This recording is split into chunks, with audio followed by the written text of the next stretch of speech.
thank you so much for being on the show. And I want to start where I've started with a few other guests, is the name you put behind yourself in Warrior Woman.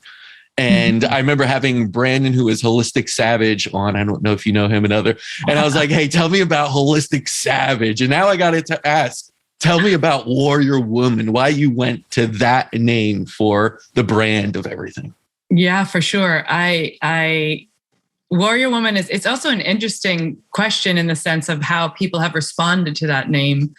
My innate sensibility was, I felt like, just to speak strategically around the name, that warrior was sort of this, the yin to the yang of woman to warrior. Warrior was this like strong, confident, steadfast part that exists and lives inside my body and my being as a female on this planet.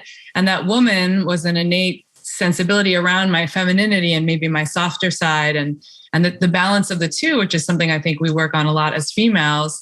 And I think a lot of the feedback I get is like, people are like, you're a warrior woman. And like, it's all about like the hard, tough skin, shell exterior, the going hard, the Jocko Willink vibe and all of that. And I, I'm down. I'm into that. And I think that pervades a lot of the work that I do and my personality. And in some ways maybe hasn't served me as well as a human being on this planet, this like warrior energy all the time being juxtaposed against my feminine energy. And that's the cool part of my story, right? If we look back at the things that have happened in my life, I continue to learn throughout the platform of where I can incorporate my softer side and my sensitivity as a female, and in trajectory to that, how I can work with women to balance the two halves that we all have within our own, body, brain, and being.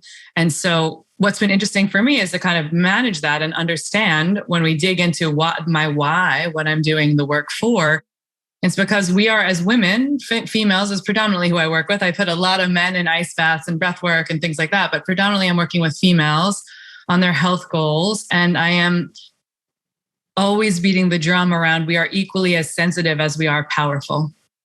And if we don't treat our bodies with a level of sensitivity to that, then we will fail.